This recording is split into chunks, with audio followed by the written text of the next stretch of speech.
Salut, salut. Bah, j'ai pas vu le temps passer. Il est déjà quasiment 17 h. Bah, bravo.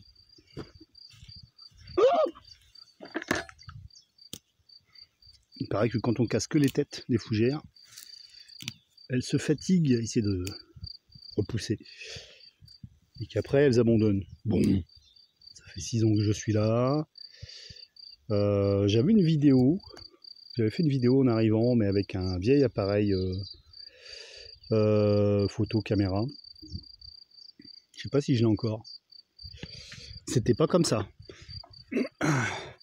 Bien, aujourd'hui, profitant d'un temps, ouais, ça va.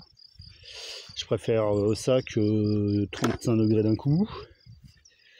Bah, du coup, j'ai repiqué des choux. Alors, comme je m'y suis pris comme une bille, en fait, normalement, c'était conseillé de les mettre en pleine terre direct. Bien sûr, je ne l'ai pas fait. Je me suis dit, mais non, je les repiquerai un par un. Ouais, c'est ça, ouais. C'est ça, ouais. Alors là-bas, oui, en effet, j'ai commencé un par un. Puis après, ça m'a tellement gonflé parce qu'une jardinière, ça en fait un petit peu des plants. Bon, bah après, je les ai mis un peu comme ça. Du coup, ici, normalement, c'était là où j'avais mis des asperges il y a plusieurs années. Bah, apparemment, elles sont cuites. Il y en a encore une qui a l'air encore à peu près vivace, mais elle a pris un coup de kama, faucille japonaise, avec laquelle, d'ailleurs, j'ai nettoyé ces deux espaces. Je ne sais pas comment appeler ça. Ah, la mode est à la guerre, on va appeler ça des tranchées. Non, je plaisante.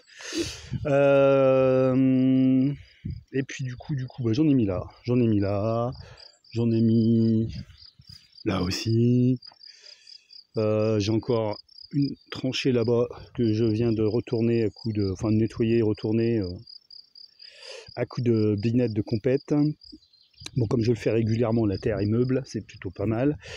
Ici, je me rappelais plus ce que j'avais fait, mais bon, je vois que le sol est différent, donc j'ai dû enrichir quand même avec du sol forestier et du compost l'année dernière, en fin de saison, enfin en automne quoi.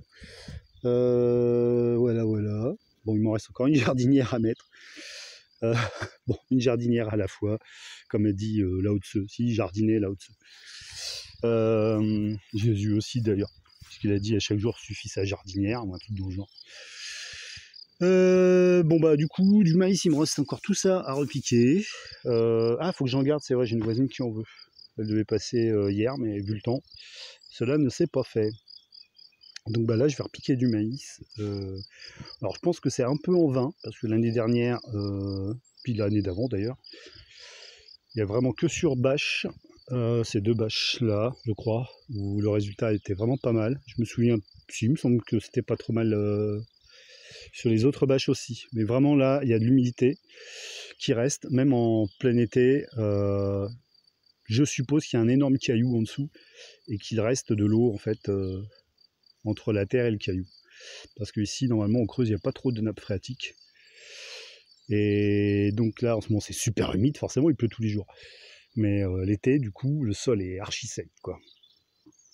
Comme je n'arrose pas, ou très peu, voilà. Alors par contre, si c'est un été comme là, c'est parti, c'est-à-dire chaud et humide, orageux, pluie, le maïs, même en pleine terre, ça peut le faire. Bon, après, si ça végète, si ça monte à 40, 50, comme l'année dernière, à certains endroits, tant pis. De toute façon, j'en ai, voilà.